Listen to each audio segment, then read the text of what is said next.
How's it going, y'all? It's been a busy week. We have the Olympics going on, and I was going to make some videos about them, and I really didn't have a unique take that wasn't already covered by somebody else, either when it's going with the controversy over the Last Supper. And make no mistake, that's what they were doing. They were mocking the Last Supper by putting on all their different varieties of people to portray the apostles and Jesus on set there. And I mean, if you doubt me, their own program at the Olympics there, they called it the Last Supper scene. And then they had, an introduction with all the severed heads of all their monarchs and royalty in the past in France there, which, I mean, I get that's part of their uh, heritage, but the whole thing was just weird. And I don't know why the Olympics have to be weird in their ceremonies when the whole thing is about getting everyone together, see who's the best. I support the athletes, and I'm hoping that we kick butt with in the United States, but I don't know. The whole scenario is just odd. But as I've been up kind of late, I've noticed on some of the places I happen to haunt that the markets are going down in Asia with Japan and even in Korea. Their markets are going down. I'm just thinking, oh well, that sucks. And well, I guess I hope they do well because I know Japan has been had been in rough shape with their yen. They've had to have bank infusions from um, you know their banks and stuff over there. I'm like, oh okay. I wake up this morning and I see our markets have crashed down to 1,000 points as well. So let's go to some of these articles I've pulled up here. I got a lot to go through, so let's kind of crush this down. So this one's from CNBC. We got what says here, it says they've lost as much as 10%, or no, I'm sorry, let's rewind. They rebounded 10% over historic losses. So historic losses, what kind of losses are we talking about here? Well, let's say here it says it saw its largest loss in the previous session since the 1987 Black Monday crash. You know it's bad when they have its own name for it, and they're comparing it to that. So let's read this here. So they see here on the broad-based topics gained as much as 10% before pairing gains to 8%. So the Bank of Japan raising rates to their highest levels since 2008 on July 30th caused the yen to strengthen to a 7-month high, pressurizing stocks. Markets globally were also spooked by fears of a U.S. recession, and we're going to talk about recession stuff here in a minute. Stoked by a weaker than expected jobs report. So my question, and because I'm not really a market person, I'm not an economy guy, I just kind of keep my eye on are things going good or are things going bad. I'm just a normie when it comes to this stuff. But my question is, well, why is Japan not doing great?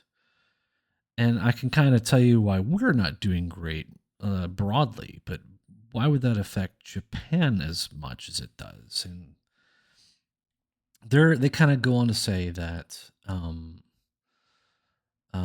let's see here, basically that their yen is weak. And if I go into this next article here from Breitbart, it kind of gives a little bit more. It's saying that they've been very volatile in Japan. The U.S. economy hasn't been doing great, and that's been affecting them as well.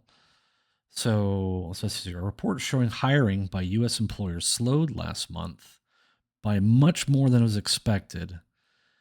Uh, and this has convulsed the financial markets, vanquishing the euphoria that had been taken the Nikkei to all-time highs of 42,000 in recent weeks. So investors will be watching data. So they're watching us because we're not doing great. It affects them. And because it affects them, we have this article from the AP. It affects us. We went down 1,000 points. This is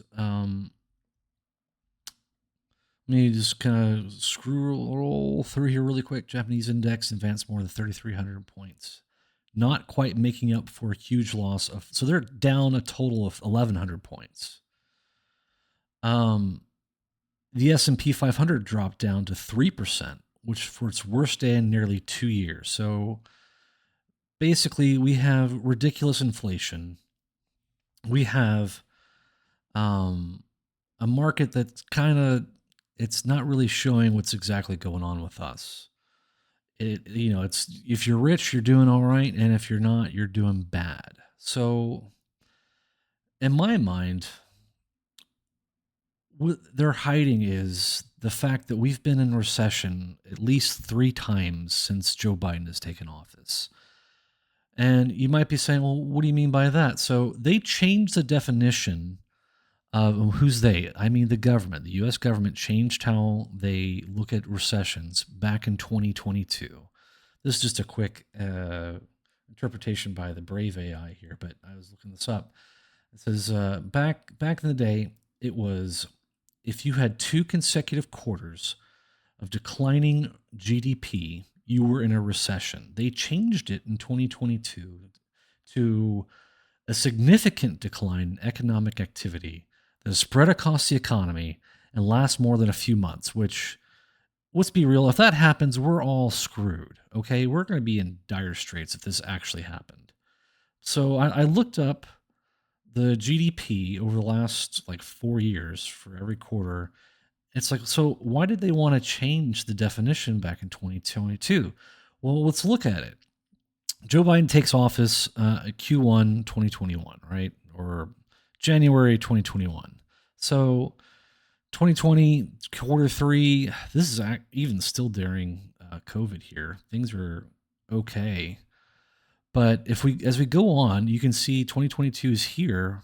Things are okay, 2021, and then suddenly, not only do we not have a growing economy, we have negative growth.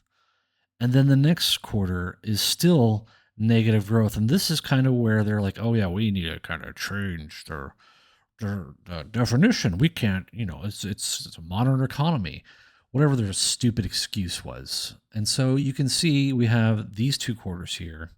Oh, well, now it's growing. Remember, the definition was declining GDP. So they have 1 quarter of growth. The next 2 quarters, 3 quarters here, so Q4, Q1, and Q2 of 2023, we're in a recession again. It goes up. Oh, look, we have another recession. So it's just our economy has been doing bad. This one, I have an article here from Yahoo showing that underwater mortgages have hit a 5-year low. So that's, basically where your equity, how much your house is worth versus how much equity is in the house. So I think it was, like I said, I'm not an expert on this. It says high housing prices have an affordability crisis. So they hold equity worth at least 50% of the property's value in almost half of mortgage loans last quarter. So let's see. Meanwhile, the share of U.S. homeowners with a seriously underwater mortgage dropped to a 5-year low. I would assume that would be good if unless they mean it's low as in like it's bad. Let's go down here.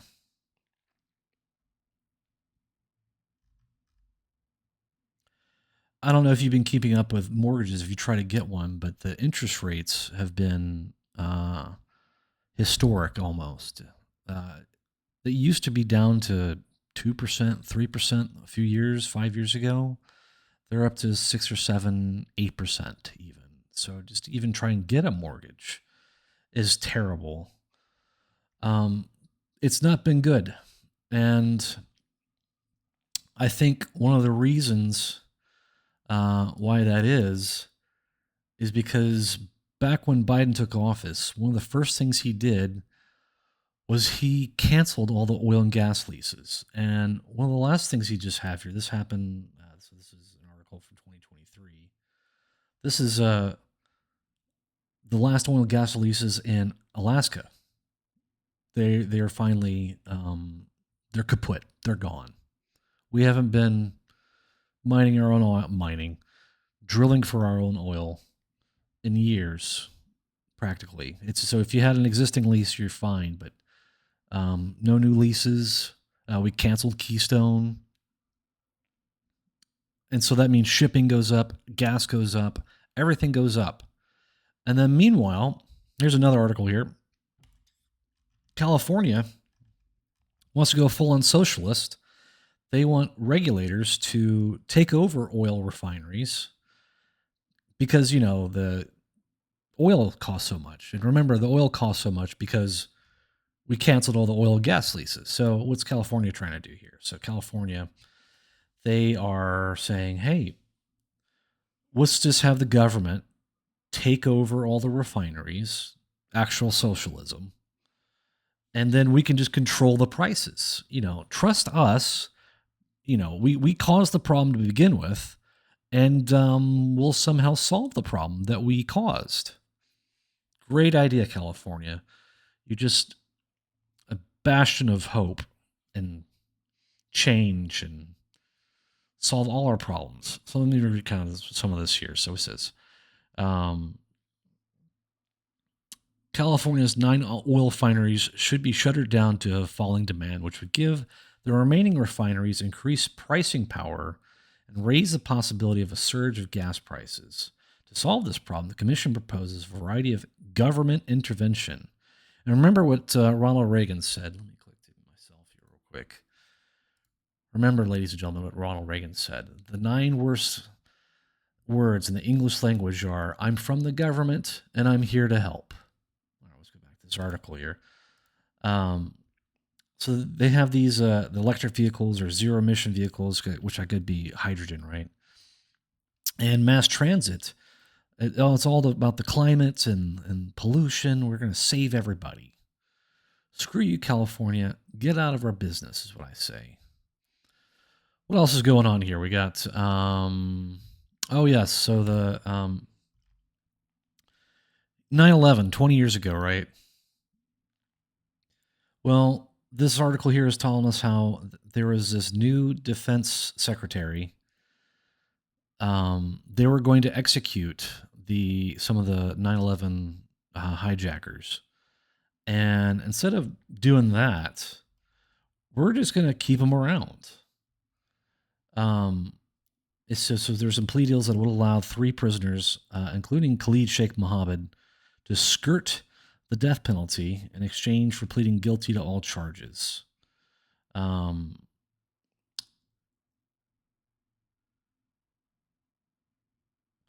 I'm just reading this. It says Secretary of Defense Lloyd Austin has issued an order Friday night that effectively revokes these plea deals.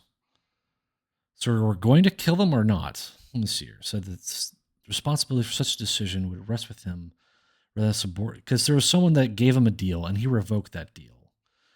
For me and a lot of families, this is a very welcome change in their position. The biggest fear I had, that a lot of members had, is that this could happen with these 3 divisions. So we are going to give them the death penalty. Well, this is a good article for once. So I take it all back. Let's just rewind everything I said before and just said, we're going to give them the death penalty. Let me see if I can undo this. Make this a little better here. Daily Caller. Is it readable yet? Is it readable yet? We'll just skip that. But essentially, we're going to kill them now. We remain hopeful that these animals will get the death penalty. I can't understand why we would be negotiating with them to begin with, who's one of the wives of someone who was killed there. So, good news. Also, in hilarious news here, the official Twitter account of the Democrats posted this picture of Kamala Harris. She's like, oh yeah, she's so great. And she's just surrounded by Michelle Obama signs. And so in this article here where it was taken from, this is a picture from the Democrat National Committee in 2008 during Michelle's speech. And someone said, well, this is their way of telling you who's really in charge. Has been the case since 2008. The Obamas have been in charge, of course. So in 2 weeks here, we're going to have the DNC. Supposedly, it should be Kamala. But I bet you it's also going to be, again, up to how she's polling. If she's going to be polling well, they'll probably keep her. But don't give them credit, because they'll find a way to give you whatever candidate they want somehow. So if she's not doing great, they'll put someone else in. I think it'd be stupid for whoever it is to try and run right now, even if it's Michelle, because effectively they've only have less than 100 days to campaign and somehow win the presidency. And to pull that off, I don't, I can't fathom how that's even possible, first of all. But second of all, no one's had a chance to vote on this candidate. There was no primary process, there was nothing. So the whole thing stinks. Whether it's Kamala or not, the whole thing stinks. Well, what is it? It's Monday. We got a long week, friends. I hope you all stay well. Like and subscribe. Have a great day.